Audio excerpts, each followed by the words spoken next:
La historia de la migración entre México y Estados Unidos es un fenómeno social de tradición centenaria. Involucra a más de 11 millones de migrantes mexicanos que viven en los Estados Unidos, así como más de 35 millones de personas de origen mexicano que viven en aquel país. Ambos vecinos que comparten 3.000 kilómetros de frontera. A lo largo de la historia, diferentes fenómenos sociales, políticos, económicos han influenciado la forma en la que se ha migrado de México a los Estados Unidos.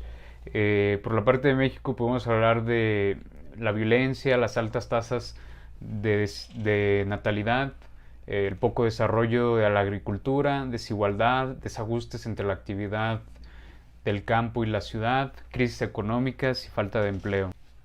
En los Estados Unidos, la expansión económica, la expansión del trabajo en la agricultura a los estados del sur, como California, Texas, Illinois, cerca de la frontera mexicana.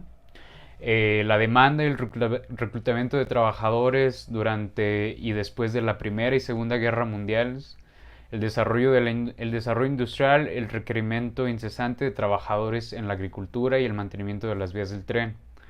Durán propone 6 fases para pensar la historia de la migración entre México y Estados Unidos.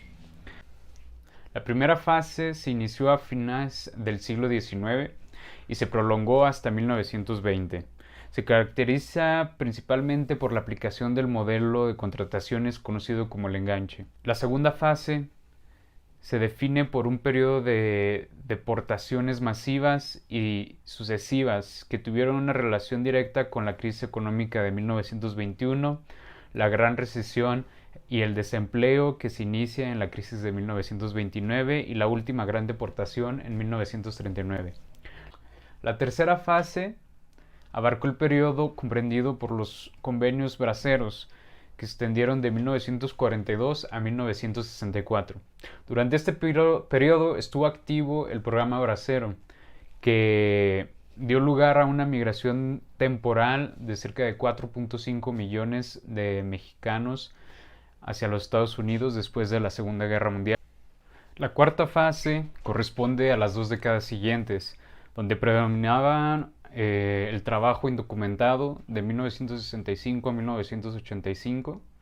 Se caracteriza por una frontera porosa y la incorporación de las mujeres inmigrantes urbanos al flujo y el mercado de trabajo migrante. La quinta fase comenzó en 1986 a raíz del proceso de amnistía, regularización y control fronterizo propuesto por la ley de Immigration Reform and Control Act o IRCA. Esta etapa se le llama bipolar en el sentido de que además de la amnistía y de la legalización de 2.3 millones de trabajadores indocumentados, le sigue la persecución legal de los migrantes indocumentados con la propuesta 187 en California en 1994, la Ley Federal de 1996 contra la migración ilegal, la Ley Patriota después del 11 de septiembre y la propuesta de la reforma migratoria en 2005, que culminó en grandes manifestaciones de comunidades migrantes en el 2006. La última fase inició en 2007, cuando el flujo migratorio regular de México a Estados Unidos llegó a un máximo nivel de 6.9 millones aproximadamente y empezó a declinar de manera consistente. Este periodo coincide con la crisis financiera del 2008. Los antecedentes de la migración entre México y Estados Unidos datan desde el origen de ambos países, desde la pérdida de los territorios antiguamente mexicanos e incluso desde la época colonial. Un ejemplo de este son las condiciones en las que surge la ciudad de Los Ángeles, por ejemplo, una ciudad fundada en 1781 como el pueblo de la Reina de Los Ángeles por 14 familias originarias de Sinaloa y Sonora. Los antecedentes también se pueden asociar a los problemas entre la comunicación de los territorios antiguamente españoles, que fueron divididos por la corona española en tres grandes zonas, en tres grandes territorios, desde el Océano Atlántico hasta el Océano Pacífico, que experimentaban grandes problemas de comunicación entre ellos. Además, por razones políticas, estas zonas tenían que comunicarse en cuestiones de gobernabilidad, de índole política, específicamente con la Ciudad de México. Esto propició que surgieran movimientos separatistas, específicamente en Texas, sobre todo en este estado, que de los 24.700 habitantes que había en 1832, solamente 3.400 eran mexicanos. En 1833, los tejanos demandaron la separación al gobierno central de México y la conformación del estado de Texas como independiente. Además, otras zonas del norte, como la Alta California y Nuevo México, establecieron con el tiempo cada vez más rutas comerciales con los Estados Unidos y cada vez menos con México. Para 1846, debido a la negativa de México hacia la incorporación de Texas a Estados Unidos, el 13 de mayo de 1946, el presidente de los Estados Unidos, James H. Polk, firmó un decreto donde declaraba la guerra a México.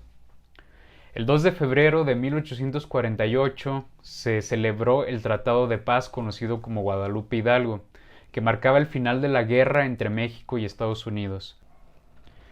El tratado estableció que México cedería más de la mitad de su territorio, que comprende la totalidad de lo que hoy conocemos como California, Nevada, Utah, Nuevo México, Colorado, Arizona y parte de Wyoming, Kansas y Oklahoma, además de renunciar a todo reclamo sobre Texas, restableciendo la frontera en el río Bravo. La última parte, la Mesilla, Santana se encargó de venderla. Cientos de mexicanos quedaron al otro lado de la línea y otros tantos empezaron a migrar en los primeros años. Se estima que para 1880, 68.399 mexicanos ya trabajaban en los Estados Unidos. Los principales trabajos en los que se insertaron fueron la agricultura comercial, la industria minera, la industria ligera y los ferrocarriles. Después de 40 años, dos acontecimientos marcaron los cimientos de esta migración masiva.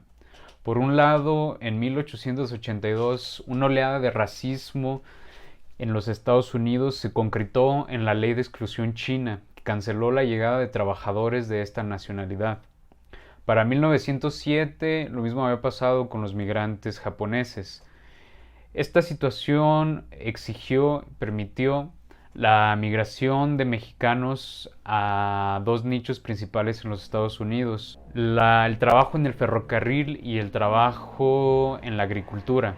Posteriormente, los trabajadores mexicanos se empezarían a integrar a trabajos como la construcción y minería.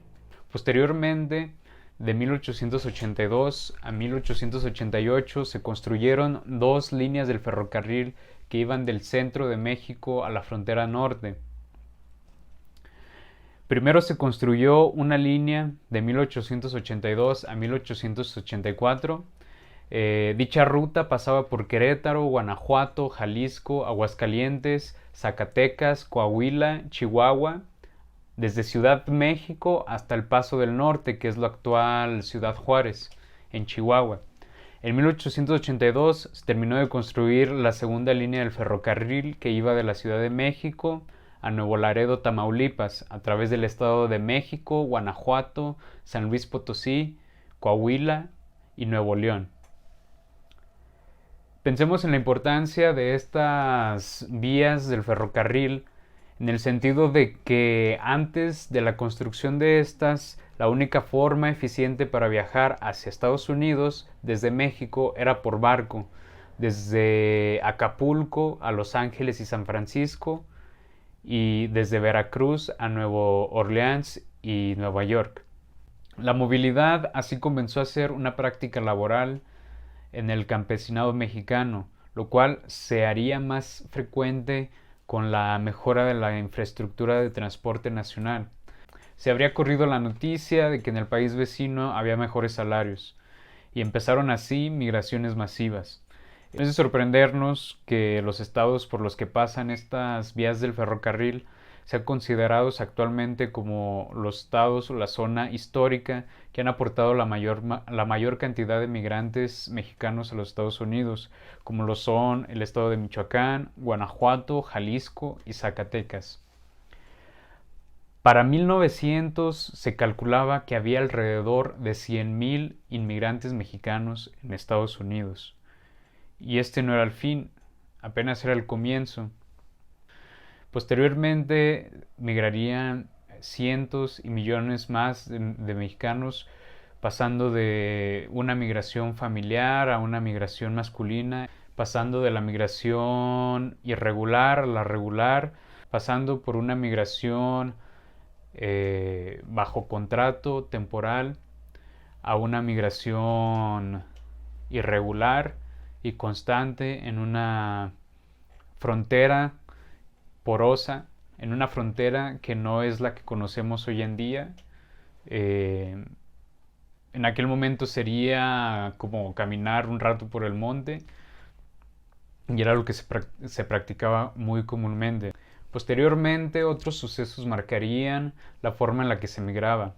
Desde la práctica de contratación a la que Durán le llamó la cuerda y el enganche, las migraciones masivas en los 20, los primeros acuerdos binacionales, como la concretación del programa Bracero, como uno de los programas más importantes de esta especie, al ser binacional, al durar cerca de 22 años y permitir la migración legal temporal de cerca de 4.5 millones de migrantes. Este video es la primera parte de una serie de videos que van a ser destinados a abordar la historia de la migración entre México y Estados Unidos.